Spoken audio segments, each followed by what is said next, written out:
எல்லோருக்கும் வணக்கம். Welcome to Shanthi's kitchen. Shanthi's kitchen YouTube channel மூலமாக உங்களை மீண்டும் சந்திப்பதில் மிக்க மகிழ்ச்சிங்க. இன்று பிறந்தநாள் மற்றும் திருமண நாள் காண இருக்கின்ற அத்தனை பேருக்கும் சாந்திஸ் கிச்சன் யூடியூப் சேனல் மூலமாக வாழ்த்துக்களை தெரிவிச்சுக்கிறேங்க. உங்களுடைய வாழ்க்கையில் நீங்கள் மென்மேலும் உயர்ந்த நிலைமை அடைய என்னுடைய இஷ்ட தெய்வத்தை நான் பிரார்த்தனை பண்ணிக்கிறேன். இன்றைக்கி நான் உங்களுக்கு எந்த ரெசிபி செஞ்சு காட்ட போகிறேன்னா ஃபிஷ் ஃப்ரை மசாலா. சரிங்களா? இப்போ ஃபிஷ்ஷை வாங்கினோடனே நம்ம க்ளீன் பண்ணி அதில் தனித்தனியாக ஒரு பவுடராக எடுத்து அதில் போட்டு நம்ம மிக்ஸ் பண்ணி ஊற வைக்கிறதுக்கு நம்ம ரெடியாக செஞ்சு வச்சுட்டோம்னா டக்குன்னு அதில் ஒரு 2 ஸ்பூனை போட்டு நம்ம ஊற வச்சுட்டா போதும். சரிங்களா?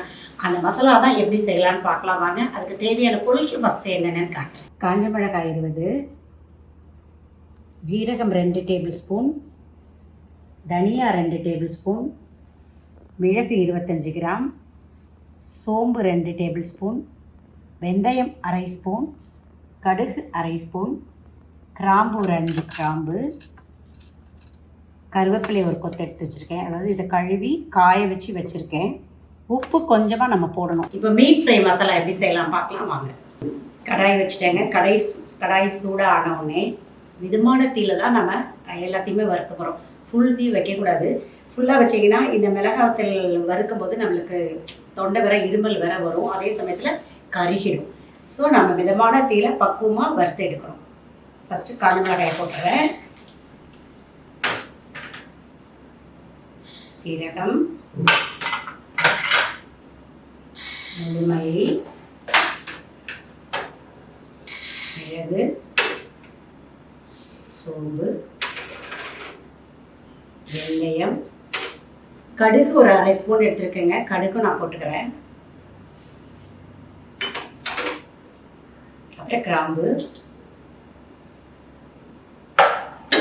இந்த கருவேப்பிலைங்க நல்லா கழுவி காய வச்சு எடுத்து வச்சுருக்கேன். இதையும் நம்ம அதில் போட்டு வறுத்து வச்சுக்கிட்டோன்னா அந்த மீன் ஃப்ரையோட ஸ்மெல்லே நல்லாயிருக்கும். டேஸ்ட்டும் ஒரு டிஃப்ரெண்ட்டாக இருக்கும். நீங்கள் செஞ்சு பாருங்கள். இது எல்லாத்தையும் தான் நான் வறுக்க போகிறேன்.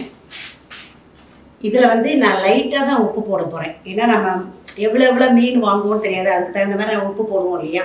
இருந்தாலும் நான் லைட்டாக உப்பு போடுறேன். இதில் அவ்வளோதான். இப்போ நான் சாதம்லாம் வடிக்கும்போது சாதத்தில் 2 உப்பு போட்டு தாங்க செய்வேன். அப்போ தான் எண்ணெய் குழம்பு வச்சாலும் டேஸ்ட்டாக இருக்கும் சொல்லிட்டு அந்த மாதிரி இந்த மசாலாலேயும் 2 உப்பு சேர்த்துக்கிட்டோன்னா நம்ம அதுக்கப்புறம் தேவையான அளவு உப்பு போட்டுக்கலாம்.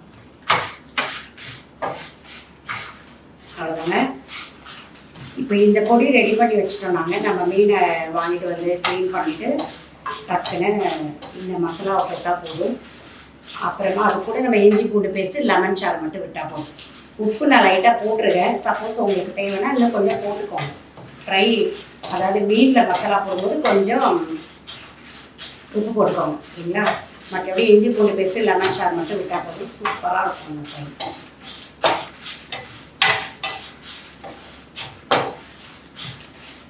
அவ்வளோதாங்க, ரெடி ஆகிடுச்சு.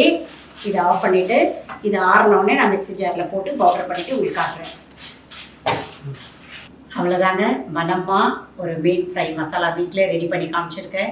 இதே பக்குவத்தில் நீங்கள் செஞ்சு பார்த்துட்டு உங்கள் வீட்டுக்கு வர கெஸ்ட்டுக்கு இதே மாதிரி மசாலா செஞ்சு மீன் பொரிச்சு அவங்கள கொடுத்து அசத்துங்க. ஓகேங்களா? இந்த ரெசிபி உங்களுக்கு பிடிச்சிருந்தா லைக் பண்ணுங்கள், ஷேர் பண்ணுங்கள், கமெண்ட் பண்ணுங்கள். மறக்காமல் சப்ஸ்கிரைப் பண்ணுங்கள். அடுத்த ஒரு புது வீடியோவில் உங்களை நான் மீண்டும் சந்திக்கிறேன். அது வரைக்கும் உங்களிடம் விடைபெறுவது சாந்தி திரைப்பண்டி ஃப்ரம் சாந்திஸ் கிச்சன். நன்றி, வணக்கம்.